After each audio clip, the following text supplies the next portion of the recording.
if this group were to request a call regarding data on a weekly, bi-weekly basis, are you kind of telling us that there's nothing to give at this point? No, I'm not saying that. Again, I don't have Joey's list of data points. But it's not just Joey's list. We've heard from 3 or 4 folks don't have responses since July. I mean, that's a long time. Well, We're yeah, November. I mean, I'm looking back at notes and Ken, happened to respond, pick up the minutes. I'm looking at minutes over the years now. We have 1.5 to 2 years, good. We need to do projections for the breaking point for Florida. But you know what? I don't even have any follow-up on the answers to those minutes. There was no feedback coming back. So when, Tom is telling me, well, Kim, what's going on in Broward? Because we seem to be getting all these calls and everybody's in an outrage. Well, yeah, we're outraged.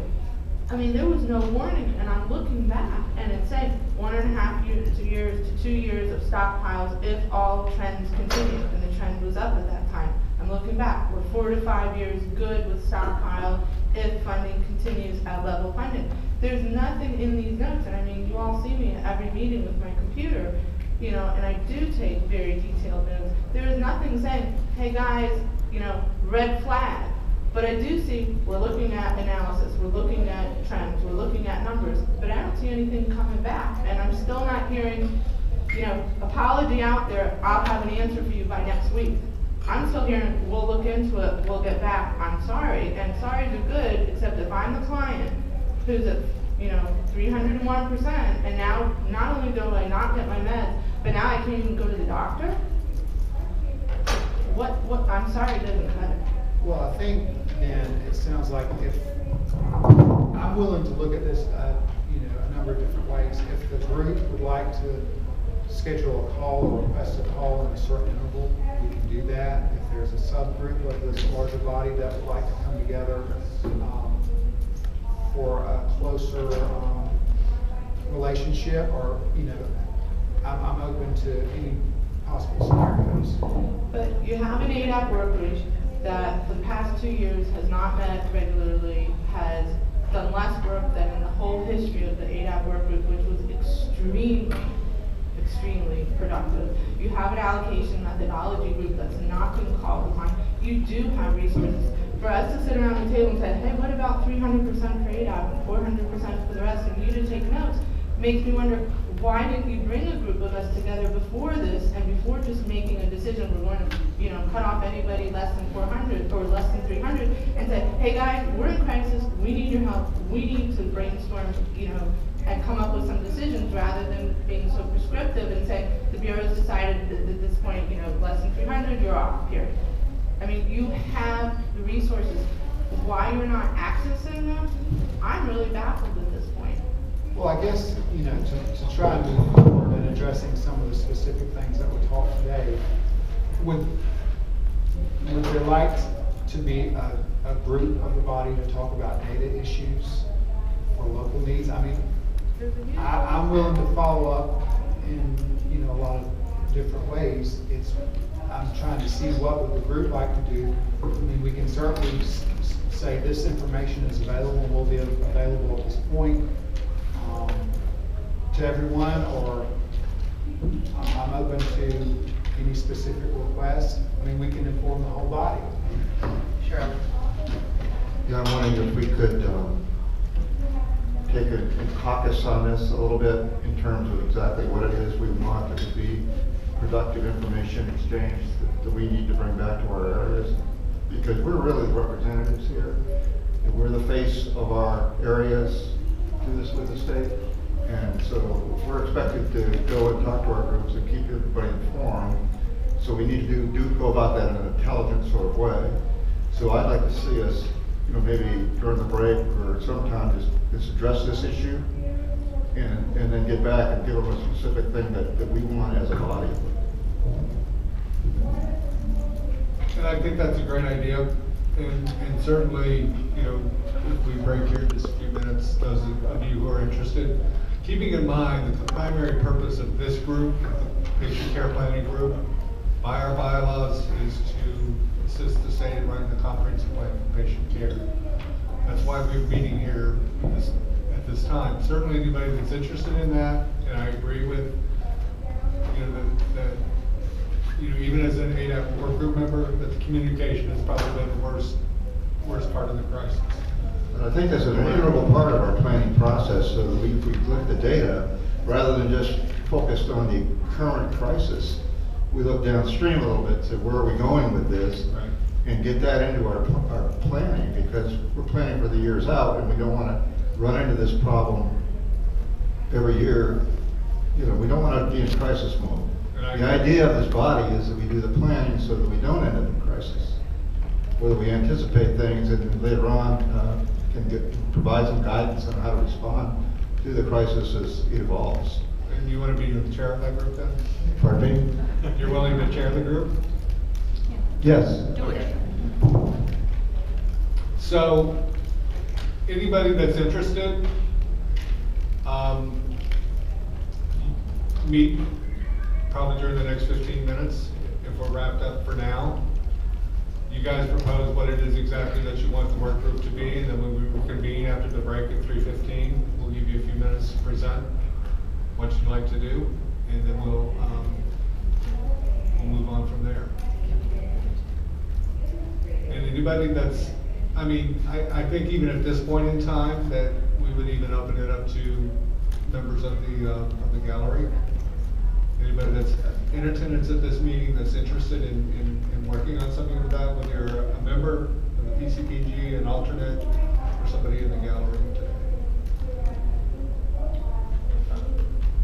I need clarification. I understand and value the quality improvement aspect of planning to avoid things like this for the future, but we need something for right now, because we're about to have hundreds of people denied access to life-saving medication. This isn't, darn it, I gotta use the bus instead of a van. This is, you no longer are going to get your HIV therapy. Or access to a doctor that could write a script that you could get a PAP. Because remember, without a doctor's visit to get a prescription, you can't get a PAP either. So the implications of what went out the other day, of lowering from 400 to 300, impacts hundreds of people to get any kind of access to anything. That's huge. It might not be huge from a state perspective, but at the local level, we're gonna have people in our offices saying, what am I supposed to do? And I know I sound like I'm getting crazy, but it's like, I have to see those people. You don't. I get them in my office. Right. No, I know there's a person behind every statistic that people impacted, and it's very difficult.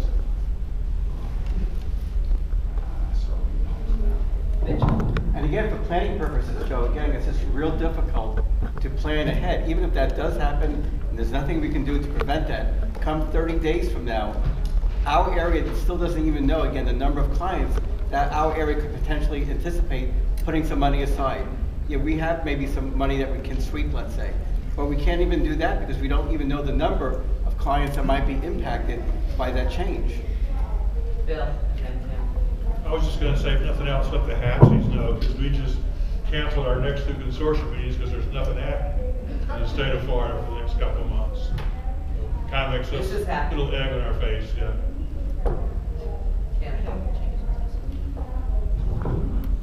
In terms of the numbers, and I know I keep going back to accountability and I'm still not hearing answers, 5614 has 186, and I think another area said 115, said 186. So Broward's looking at shy of 500, Miami-Dade at least 5 or 6. I mean, we're looking at over 1,000 people just with 4 of the counties. I'm sure West Palm added in there. I mean, this number is just very rapidly gaining fire as it's rolling down the mountain. How fast can your office really put together how many people we're looking at? What's the difference if you change ADAP to 300 and kept everything else at 4? How fast are those numbers available? We should have that information by the end of the week, of what we have in the Bureau. Good care we're in ADAP. We should have that number this week. And the accuracy of that data for our local areas will be 60% of the population, 80%? It's what will be in our CareWorks system, ADAP, and query.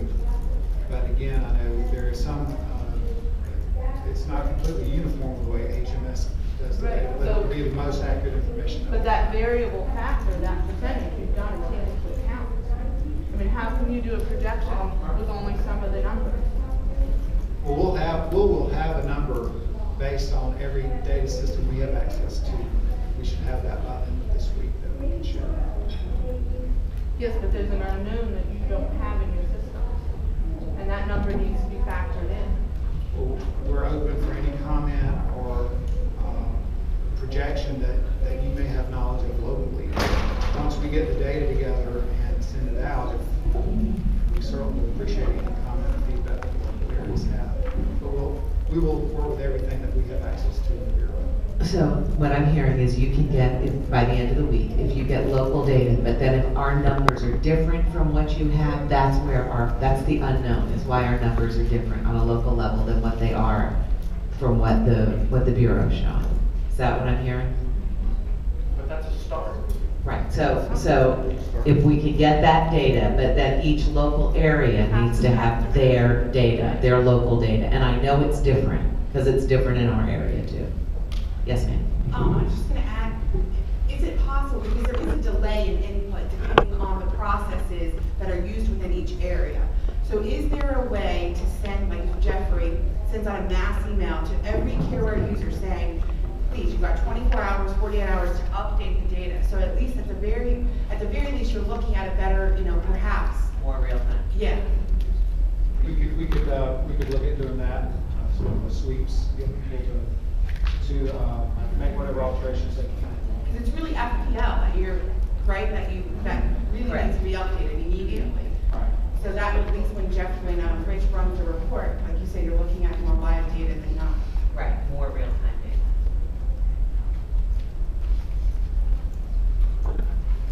Is there nothing? Okay. Well, thank you all very much. Thank you, Joe. And Joe, you're here through Hold on. the whole time? Okay.